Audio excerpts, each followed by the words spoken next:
A southern state that banned medical gender transitions for children is funding a network of doctors and therapists who promote some of those same controversial treatments. And an Illinois nonprofit has paid more than $2 million to businesses owned by its founder, promoting an obscure PTSD treatment that involves injections in the neck.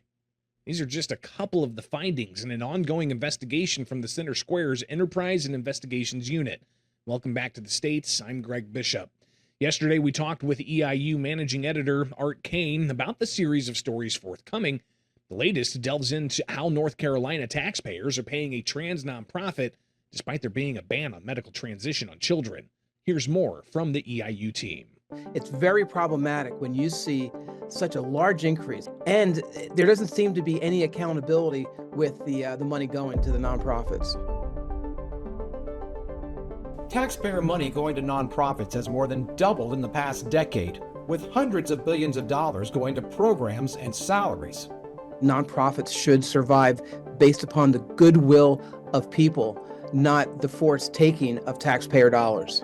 David Williams is president of the Taxpayers Protection Alliance. He's reacting to data that the Center Square obtained showing that in 2016, taxpayers sent $149 billion to nonprofits in the U.S.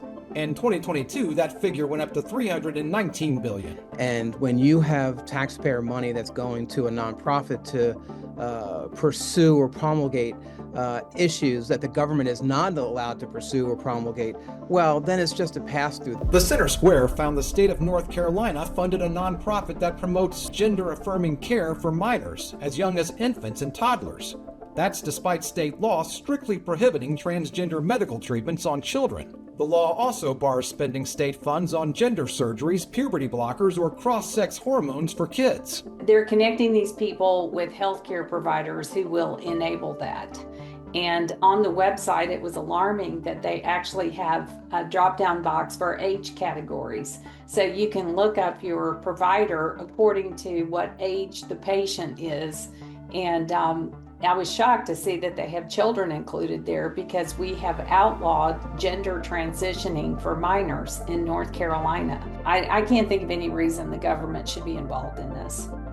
And the taxpayers also often pay for big salaries for the people running the nonprofits, with nearly 4,000 nonprofits where government money pays at least 50% or more of executive salaries.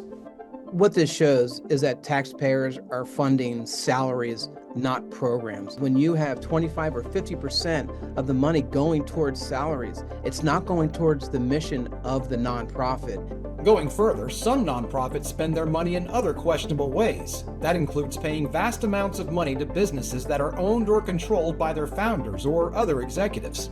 Erase PTSD Now, for example, has paid millions in recent years to businesses owned by its founder, Dr. Eugene Lipoff. Dr. Lipoff gets a small percentage of the Stella Centers, but we look at all that, and then the rest of them, yeah, it's all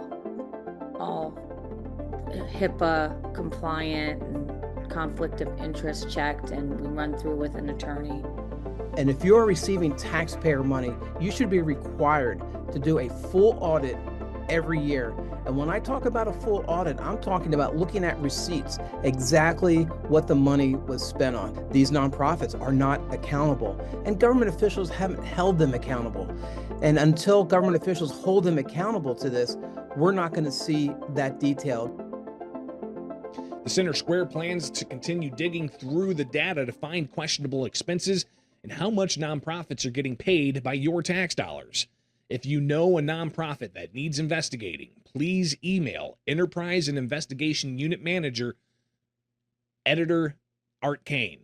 Again, the email is akane@thecentersquare.com, AKANE @thecentersquare.com. From my studios in Central Illinois, I'm Greg Bishop. You can join us back here Wednesday for more stories impacting you, the taxpayer, from all around the country, only with the States, powered by the Center Square.